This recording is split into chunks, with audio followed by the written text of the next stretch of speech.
It's a milestone on the road to institutional adoption of Bitcoin. So I think it's important. Like, I don't think it drives Bitcoin to $5 million a coin overnight. You know, like some people hype it to be super, super important. I think it's important. It's one of probably 6 or 7 things that are milestones.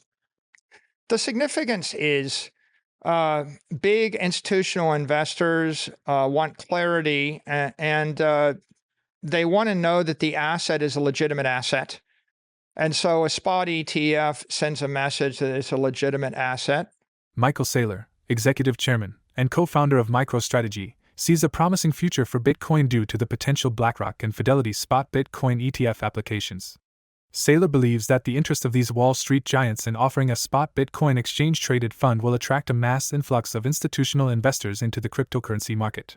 While the first decade of cryptocurrency adoption was driven mainly by retail investors, Saylor expects the following decade to witness substantial participation from big money investors.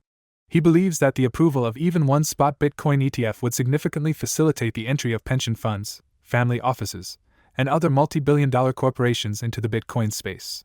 During a recent interview, Saylor addressed allegations about the timing of the ETF applications, which coincided with the U.S. Securities and Exchange Commission's actions against major cryptocurrency exchanges like Binance and Coinbase.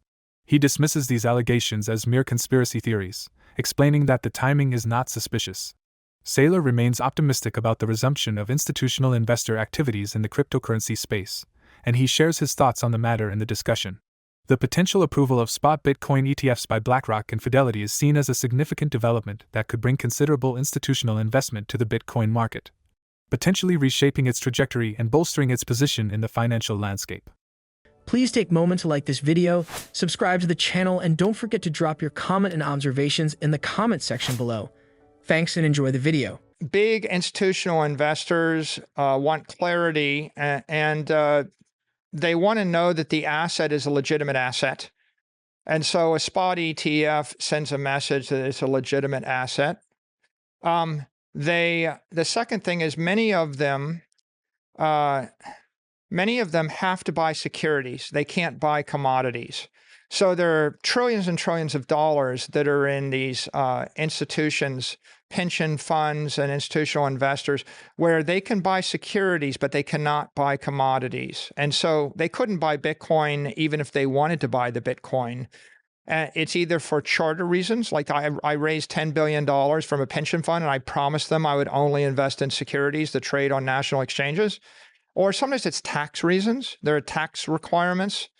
So now I start looking for a security, and if I want to buy Bitcoin, I want something that looks like the asset. Technically, one of the interesting things going on right now is if you look year to date at the performance of Bitcoin, it's up 81%. But there's only one ETF. I mean, there's one major ETF I can use to buy it. That's BITO. Mm-hmm. Do you know what BITO's performance is year to date? 61% instead of 81%. It's lagging 20%. Okay. So, like, that's a big deal, right? 20%. Yeah. Instead of 81%, you've got 61% year to date. So, they're achieving that coverage via trading on the CME using futures. But apparently you can't really construct. You have a decay in the futures-based ETF. Well, there's a story there. The first year it tracked really well, but in the last year to date, it's off 20%. And if you look at year over year, over 12 months, Bitcoin's up 43%, BITO's up 31%. So it's lagging 12% in the last 12 months. So there's something there. So if you're an institutional investor, the spot ETF gives you a perfected way to do it as a security, like theoretically perfected. Look, if an ETF charges you 100 basis points a year, then in theory, that costs you 20% of your performance over the course of the duration of the asset. So it's not ideal, but a 25 to 50 basis point ETF would probably be reasonable. You certainly can't take a 10% a year hit, right, trying to do it with futures. And if you can't hold the asset, the issue with buying the asset is not just the tax issue or the charter issue. Technically, it's harder, but then you got to go through the custody issue. And so I think the spot ETF is an endorsement of the regulators as a legitimate asset, but also it provides an on-ramp where I could go and I could buy $10 million of it in 30 seconds by punching a button. And the alternative would be you could spend 30 months as an institutional investor and not be able to technically buy the same amount of exposure because of all the legal and accounting and governance factors that come into play. Recent reports from the Wall Street Journal reveal that the U.S. Securities and Exchange Commission is actively processing spot ETF applications and has initiated the first round of calls to seek more clarity. Last week, the SEC expressed the need for greater transparency regarding the exchange that asset management firms plan to use for their surveillance sharing agreement. The exchange must be a spot trading Bitcoin platform. However, due to the SEC's heightened scrutiny of the cryptocurrency industry, the asset managers omitted the exchange's name from their initial applications. They have since resubmitted the applications, indicating that both BlackRock and Fidelity are using Coinbase as their chosen platform. The SEC is now tasked with determining how to proceed with these applications. In his interview, Michael Saylor also touches upon his views regarding cryptocurrency regulation and the uncertain fate of tens of thousands of unregistered securities in the industry. The evolving regulatory landscape continues to be a point of interest and concern for market participants, with potential implications for the future growth and stability of the cryptocurrency market. If they do register, I'm not sure they'll be called crypto anymore. I think they may be called digital securities. I think if you look at the guidance you're getting from the SEC and the writing on the wall, it's that the crypto industry is going to rationalize down to trading a lot fewer assets. I think that the crypto industry right now has a legitimate path to list assets without an issuer. Okay, and so if you think about the digital assets industry, I think digital assets mean digital currencies, digital commodities, digital securities, digital tokens, digital exchanges. Well, if there's a set of legislation in the U.S. or some country that defined a digital currency, and I'm thinking stable coin here, right? Digital dollar, or if it defined a digital security, some company, or foundation issued their own token. If it defined a digital token, like either a NFT token or maybe more likely a fungible token, like 100,000 Tom Brady superfan tokens, right? If you define those tokens, you could create a legitimate path to register them and trade them. So what's lacking right now is there is no taxonomy of those assets, and there is no path offered by the regulators. The SEC and the CFTC have not offered a definition or a path. So now you're waiting for Congress. So you're going to need a law. You'll need a law, and the law will need to define the taxonomy.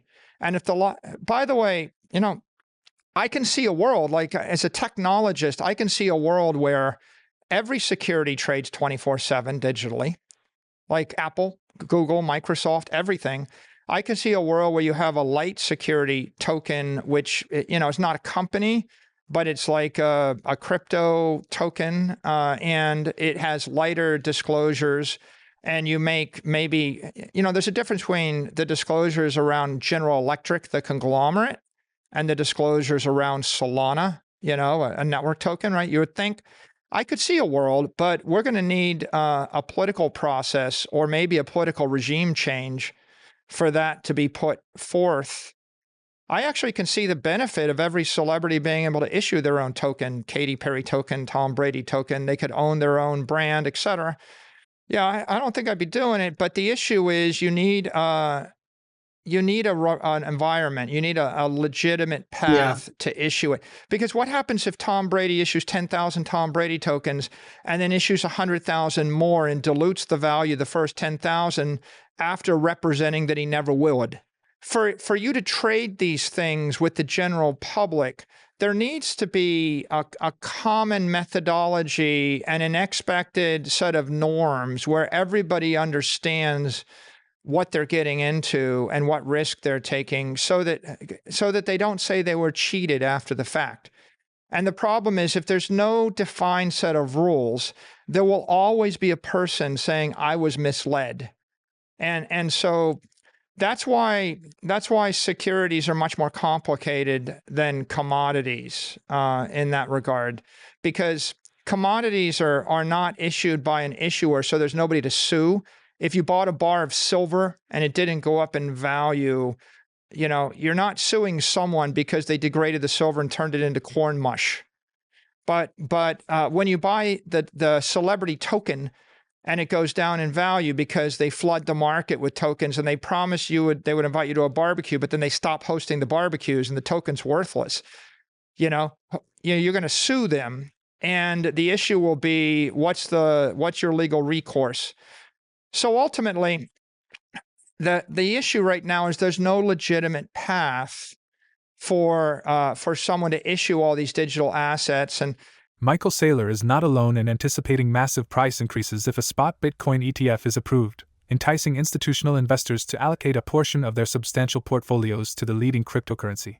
Popular on-chain analyst Willy Woo recently responded to a hypothetical question on Twitter regarding the potential impact of 8 institutions, including Fidelity, BlackRock, JP Morgan Chase, Morgan Stanley, Goldman Sachs, BNY Mellon, Invesco, and Bank of America, allocating just 5% of their assets under management into Bitcoin. Woo's calculation estimates a potential price of around $310,000 per coin. However, the final price range would depend on whether these institutions enter the market during a bearish or bullish phase, ranging between $120,000 to $398,000 per coin. The methodology used to arrive at these projections involves measuring the market cap increase versus the realized cap increase. The growing interest and activities of Wall Street giants in the Bitcoin space, with a combined AUM of over $27 trillion, have sparked expectations for substantial market growth. With Michael Saylor's interview and Willy Woo's tweets sparking discussions, the cryptocurrency community eagerly awaits the SEC's decision on a spot Bitcoin ETF. The approval of such an ETF could potentially meet these high expectations and pave the way for increased institutional participation in the cryptocurrency market. Share your thoughts and observations on this matter in the comments section below. For more Daily Dose Crypto news, check out these 2 awesome videos on your screen. Click now and we will see you on the next video.